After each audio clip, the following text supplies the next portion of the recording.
여러분, 요새 모두가 자신의 무가치함과 싸우고 있다라는 드라마 보셨나요? 이 드라마를 보면 황동만이라는 캐릭터가 나옵니다. 좀 평소에 불만이 많고 남을 어떤 비판을 좀 많이 하고 이런 캐릭터죠. 드라마에서는 이게 어떤 자신의 불안함을 감추기 위한 그러한 행동으로 나옵니다. 과연 현실에서는 어떨까요? 현실에서도 이런 사람들이 있죠. 그러다 보니 이런 사람들과 밥을 좀 같이 잘 안 먹는다, 대화를 같이 잘 안 한다, 이런 경우가 있죠. 드라마에서도 황동만을 좀 뒤에서 다른 사람들이 욕을 하고 이런 장면들이 좀 많이 나옵니다. 이런 것들이 직장에서는 어떨까요? 직장 내 괴롭힘이 될까요? 아니면 내가 싫어하는 사람과 같이 있지 않을 자유로 볼 수 있는 걸까요? 안녕하세요. 정태우 변호사입니다. 상담을 하다 보면 이런 사례들을 좀 많이 겪습니다. 저분이 너무 싫어서 같이 밥도 안 먹고 대화도 잘 안 하는 건데 이게 직장 내 괴롭힘인가요? 반대로 이런 사례도 있지요. 회사에서 저를 투명인간 취급해요. 업무가 바뀌어도 잘 안 알려주고 정보도 공유 안 해주고 회사에서 자기들끼리 대화도 따로 방을 만들어서 하는 것 같아요. 이거 집단적인 따돌림 아닌가요? 이 두 상황은 좀 비슷해 보이지만 법적으로는 다르게 봐야 합니다. 오늘은 직장 내 괴롭힘이 되는 따돌림과 사람 사이의 정당한 거리두기에 관해서 한번 얘기를 해볼까 합니다. 먼저 분명히 해야 될 게 있습니다. 사람은 누구나 다른 누구를 싫어할 수도 있습니다. 직장이라고 해서 모든 동료와 같이 친하게 지내야 되는 것은 아닙니다. 내가 싫은 사람, 나한테 좀 안 좋은 말을 많이 하는 사람과 같이 밥을 먹는다든지 친하게 지내야 할 그런 이유는 없는 거죠. 업무 외에 잡담을 줄이는 것 자체가 어떤 직장 내 괴롭힘이 되는 것은 아닙니다.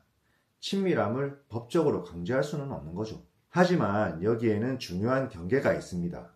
친해지지 않을 자유가 있다고 해서 그 사람을 조직에서 고립시키거나 무가치한 사람으로 만들 그럴 자유까지 있는 것은 아닌 거죠.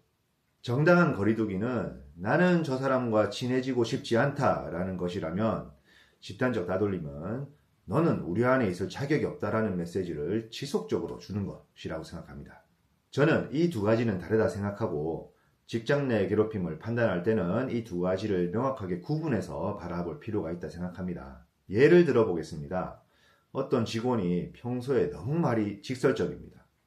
회의에서 다른 사람 의견을 비판할 때도 너무 거칠고 신랄하게 합니다. 정당한 의견 표현이라고 해도 표현 방식에 따라서 다른 사람에게는 상처가 될 수도 있습니다. 그렇다 보면 그 사람과 같이 점심을 먹기 싫을 수도 있고 대화를 하고 싶지 않을 수도 있죠. 업무를 하면서 꼭 필요한 대화만 하고 대화를 줄이고 거리를 둘 수도 있죠. 이것은 일반적인 거리두기라고 할 수 있습니다. 그런데 상황이 이렇게 바뀌면 조금 문제가 있을 수 있습니다. 업무에 관한 정보도 제공하지 않고 대화도 자기들끼리 방을 만들어서 따로 하기 시작합니다. 그 직원이 말하기 시작하면 다들 눈도 마주치지 않고 대답도 안 하죠. 그리고 뒤에서 저 사람 너무 이상하다, 너무 모자란 것 같다 라고 험담도 하고 실수를 유도하듯이 필요한 정보도 제공하지 않기 시작하는 거죠.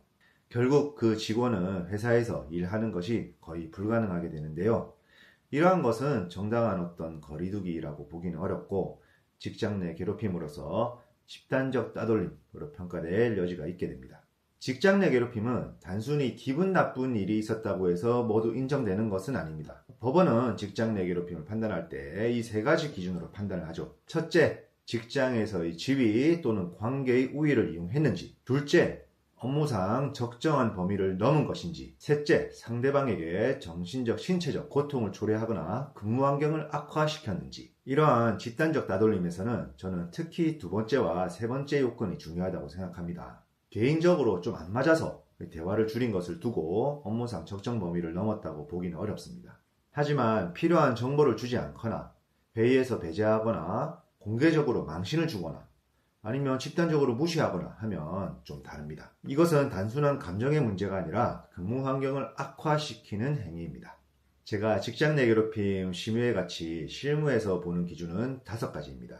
첫째, 업무상 필요한 소통까지 차단했는지입니다. 같이 밥을 먹지 않는 것과 업무에 필요한 정보를 제공하지 않는 것은 다른 거죠. 사적인 대화를 하고 싶지 않더라도 최소한 업무에 필요한 대화, 업무에 필요한 정보는 제공해야 합니다. 두 번째, 개인의 선택인지 아니면은 집단적 결정인지입니다. 한 사람이 난 저 사람과 맞지 않아서 저 사람과 좀 거리를 둬야겠다 라는 것과 한 팀 전체가 한 개인을 무시하는 것은 다른 거죠. 특히 누군가가 분위기를 주도하면서 저 사람은 빼라, 저 사람과는 대화를 하지 마라 라고 분위기를 주도한다면 이것은 직장 내 괴롭힘으로 평가될 여지가 높습니다. 세 번째, 어떤 방어적인 거리두기인지 아니면은 응징적인 배제인지를 보게 됩니다.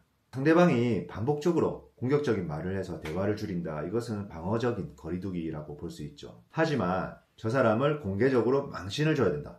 버릇을 고쳐야 된다. 스스로 회사를 나가게끔 만들어야 된다. 이런 목적이 되면 좀 달라집니다. 그 순간 어떤 정당한 거리두기가 아닌 집단적 따돌림으로서 직장 내 괴롭힘으로 평가될 수 있습니다. 네 번째, 모욕과 낙인이 결합되지 않았는지를 살펴봐야 됩니다. 직장 내 괴롭힘은 단순한 무시보다 조롱, 험담과 결합될 때 심각해집니다. 예를 들어서 제가 실무에서 본 사례를 조금 순화해서 표현하자면 이런 표현들이 있었던 거죠. 되먹지도 못한 인간이 이거 하나 못하냐? 어디서 굴러먹다 왔냐? 이런 표현들이 있었습니다. 이런 말들이 반복되면 이분은 회사에서 일을 하는 것이 점점 더 힘들어지죠. 즉 근무 환경이 계속해서 악화되는 겁니다. 다섯 번째로 실제로 근무 환경이 악화되었는지를 살펴봐야 합니다. 이러한 집단적 따돌림에 의해서 실제로 근무 환경이 악화되고 일을 하기가 힘들어졌는지, 업무에서 배제되었는지, 또 정신적인 고통으로 치료를 받은 적은 있는지, 혹시 퇴사에 관해서 상담을 하거나 고민을 한 적이 있는지 이러한 것들을 살펴보게 됩니다. 직장 내 괴롭힘은 단순한 불쾌감이 아니라 직장 안에서 일을 할 수 있는 환경이 실질적으로 무너졌는가에 있습니다. 그럼 반대로 불편한 사람들은 어떻게 해야 될까요? 저는 이렇게 말씀드리고 싶습니다. 싫어할 수도 있고 거리를 둘 수도 있지만 이 세 가지 선은 꼭 지키시는 게 좋겠습니다. 첫 번째, 업무상 필요한 정보는 공유해야 합니다. 두 번째, 공개적으로 망신을 주거나 낙인을 찍어서는 안 됩니다. 세 번째, 어떤 그 사람을 배제하는데 다른 사람들의 동참을 유도해서는 안 됩니다. 이 세 가지를 지키시면은 어떤 싫어하는 사람과 정당한 거리두기라고 평가될 수 있지만은 이거 중에서 한 가지라도 넘어간다고 한다면은 단순히 싫어서 그랬습니다 라는 말만으로는 좀 방어하기는 어렵게 될 수 있습니다. 직장 내 괴롭힘 문제로 상담을 하다 보면 이런 말씀을 많이 하십니다. 난 저 사람 너무 싫은데 그러면 싫은 사람하고까지 친하게 지내야 합니까? 아닙니다. 직장 내 괴롭힘은 모든 사람과 친하게 지내라고 만든 제도가 아닙니다. 직장에서는 나와 맞지 않는 사람이 있을 수도 있고 내가 너무 불편한 사람이 있을 수도 있습니다. 그런 사람들과 꼭 친하게 지내야 되는 것은 아닙니다. 하지만 직장은 단순한 일터가 아니라 한 사람의 생존과 존엄이 걸린 곳입니다. 누군가를 싫어한다는 이유로 그 사람이 일할 기회, 존중받을 기회, 소통할 기회를 빼앗아서는 안 되는 거죠. 저는 오늘 주제를 이렇게 정리하고 싶습니다. 직장에서 누군가를 싫어할 수는 있습니다. 그렇지만 그 사람을 싫어한다고 해서 그 사람이 일할 기회까지 빼앗아서는 안 됩니다.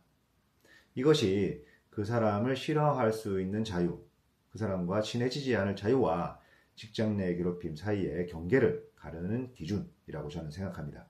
지금 모두가 자신의 무가치함과 싸우고 있다 드라마가 마지막을 향해 가고 있는 것 같습니다. 저는 사실 드라마를 한 3편 정도밖에 보지는 못했는데요. 그런데 이 황동만 캐릭터를 보다 보면 막 동정심이 가다가도 제가 이 황동만을 대해야 되는 그런 상황에 놓인다면 참 힘들겠다.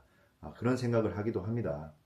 혹시 오늘 말씀드린 사례와 비슷한 상황을 겪고 계신 분이 계시다면 제가 오늘 말씀드린 기준을 토대로 한번 상황을 점검해 보시면 좋을 것 같습니다. 감사합니다.